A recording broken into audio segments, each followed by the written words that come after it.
Okay, so today I've decided that I would show a few of the staples of my cooking, and I I'm very frugal around my food budget. Actually, I consider that to be one of my special areas of interest, and I put a lot of thought into it. And so currently it is around $55 in that range, and it was a little bit higher before. But now that I took this entrepreneurial leap in order to reduce my overall budget, I got back to some of the old habits. But a recent change that happened to me is that I started following the primal slash paleo diet. So I'm doing a lot more fat than usual. So that's that. So let's begin with the fat. So my main source of fat is right here. It's plain old butter. I just get the, as you can see, that's the store brand right there. I just get the store brand butter. It's not free range, but free range would kill my budget at this point. So yeah, butter works well. Lard is cheaper, but it smells weird sometimes, like cheap lard. And from what I've heard, didn't research it, a lot more toxins get stored in the actual fat of the animals. So if they're kind of factory style, then you might want to avoid that. But I'm not an authority on that subject. So anyway, I do butter. It's pretty cheap. I usually get salted, but right now the only thing that I had was unsalted. So that's that. I use it to cook with, to fry things in, to if I make a soup, there's going to be a lot of butter in my soup, and basically I would eat half of this in a day. So yeah, high fat. Next, that's my source of fat, right? I'm going to go with the macronutrients. So next, and this is a major challenge, is cheap sources of protein, of animal protein especially. That's very difficult to find. Any frugal diet's weakest point is going to be protein usually, because you either cannot get it, or if you get it, it starts slowly being a not so frugal diet. So my answer to that is, I think I heard this from Wes Burton, and I'm very happy to have heard this from him. But I use cooking bacon, which is, I'll show you yeah, okay, which is the bacon bits that are left over after the nice cuts are done, as far as I understand. Now, and it's cheap. For protein, I haven't found cheaper protein, and it's animal source. Again, not free range, but we already talked about that aspect. Now, the only problem with cooking bacon is, I don't know if this will be visible. I'm probably not going to refocus midstream here, but it has a lot of salt. It has 8.3 grams of salt per 100. So what that means is that it's insanely salty.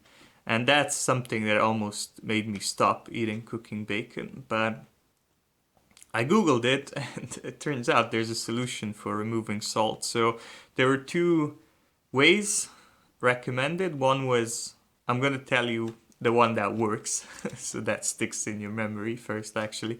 So the one that works is, I put it in a bowl of cold water and I leave it in my fridge overnight, and through the magic of chemistry, or I guess more physics, anyway, through automatically the most of the salt is removed, and it's really surprising when you do it the first time. But you get something that you just get the water out, and you get something that's pretty nice and not so extremely salty as the original.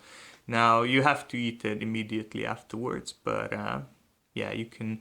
I mean, what I do is also Wes Burton's tip. I put it in the oven and just let it cook, or alternatively, I put it in my soups. I have the soup that contains most of the ingredients that I'm showing you right now.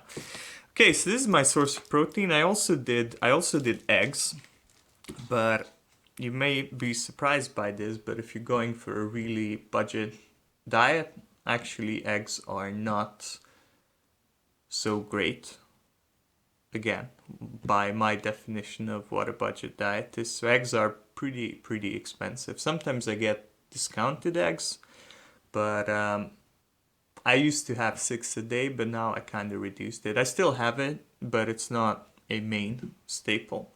So finally we get to carbs, and I think you could have guessed this one. I just get rice. From what I understand, it's not great as a source of carb, but it's also not that bad. It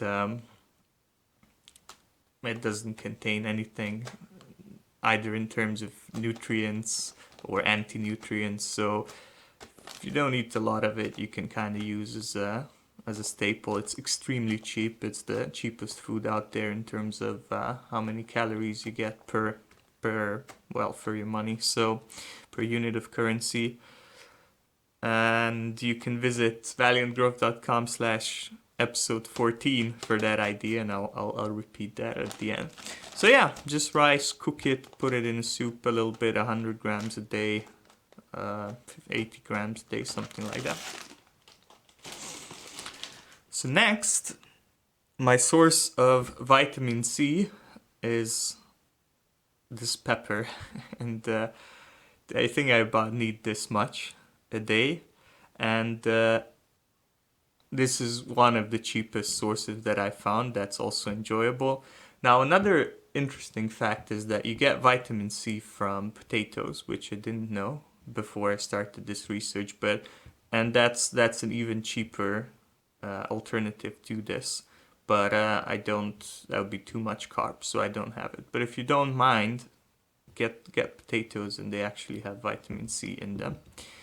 Okay, and another source of vitamin C is lemons. I mean, you probably guessed that, but what you might not know is that most of the vitamin C is actually in the peel, apparently. So, just getting the juice is not very cost effective. But if you eat the whole thing, if you eat like one kind of medium lemon, that should cover you for the day.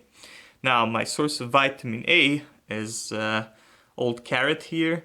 There are many other sources of vitamin A, but this is by far the cheapest. So carrots are very cheap. I'll just say that, and you don't need that much. So probably I'd say maybe half of this, maybe the whole covers your needs. So again, sometimes I eat it on its own, and on my own, and sometimes I eat it in a soup, or I kind of fry it a little bit or something like that. Yeah, you can't go wrong with carrots. To be honest, they're so good. I didn't find any alternatives that were near the price. And again, what I mean by that is how much vitamin A you get, kind of your bang for the buck. So I just stick to carrots. I never got bored of carrots in, I guess, a year. So yeah, as well as phallic symbol in the video, it's all covered. Okay, so my source of minerals is old blackstrap molasses here, and I found this in the UK. You can see the brand there. If you're in the UK, I get it from Dolphin Fitness. So this is a little bit debated, but it's what's left over after, I think, the third press of when they're producing sugar from cane, and it is full of minerals like you wouldn't believe it. I don't know if you can see it here, but so 100 grams has 3.5 times your calcium, 7 times your iron, 7 times your chromium, and 3.8 times your copper. So the only issue is that's just very nice and it's pretty cheap because I only have a tablespoon. I kind of calculated that's all I need. The only issue with old molasses here is that it really tastes, it doesn't taste good. I mean, Some people use it for baking, but since baking would involve a lot of sugar most of the time and carbs and time, what I do instead is I either put it in milk, dissolve it in hot milk, but what makes it even more bearable and almost masks the taste almost completely is putting it into kind of a lemonade. So it's sugar, so that's the downside as well, but it's so concentrated in minerals that you can risk it. So I just put it in a lemonade. I get a tablespoon. I dissolve it with hot water just a little bit so it's fully dissolved. What you don't want to do is get a strong taste of this thing because it's not hasn't dissolved fully. Yeah, I mean, I'll kind of show you how it looks like. So it takes some time to dissolve. It's this pretty crazy looking stuff. So anyway, and then I put some lemon in it. The more the better.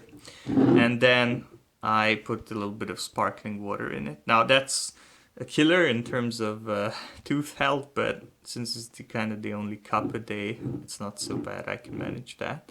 And that's what I do. Now, these are the staples of where I get many of my vitamins and minerals from. I'm sure that I'm probably missing out on stuff, and you can comment, and yeah, if you know some good budget way, a good cheap way of getting some vitamins, minerals that I'm missing, or alternatively, you know better versions of what I'm doing right now, I'd be very interested in hearing that. What I do know is that my potassium intake is not the recommended one, and honestly, I found it a really major struggle to find something that's high in potassium and cheap. The closest that I've come to are bananas and or if I remember correctly, potatoes and things like that. But that was a high carb diet that had a lot of rice in it, and that had some leeway, but I cannot fit it in anymore. So I don't know. If you know a source of potassium that costs, I don't know, 10 cents, 15 cents a day, and that's not a pill, I'd be interested in that. Now, another last word of warning, vary your vegetables to get more stuff and stuff that you wouldn't think of. To be honest, these are my staples, so I don't vary them that much, but I try to get something new every now and then just to mix things up, and yeah, it's just good to keep it varied. And when I visit someone, I'm always overjoyed if they give me some kind of new vegetable that I didn't eat in a long time. Well, before on my even more frugal budget, I'd be overjoyed if they actually had meat. So yeah, you can take a lot more pleasure in being a guest in people's houses with a frugal budget. So that is all. Again, if you want to hear more details about my system, there's a pretty detailed podcast that I've made. It's at valiantgrowth.com/14 or E14. Both go to the same place. And I also have, if you're into the paleo diet, like what I'm trying out, there's another detailed discussion that I've had with Chris Stefanik at Choice Conversations. I'll link to that, but I just recommend, if I forget, just recommend that you search that out, and it's a pretty cool conversation. And we also had some tips for getting free stuff, free food. So that's it for today. I hope I've saved you some money, cause oh yeah, and cook. That's the number one advice. So all of what you saw is more than a day's worth of calories, but in terms of price, it's way under even fast food. So cooking is the king. Okay, so that was my fake out ending. This is my real ending. Thank you for watching, and I'll see you soon.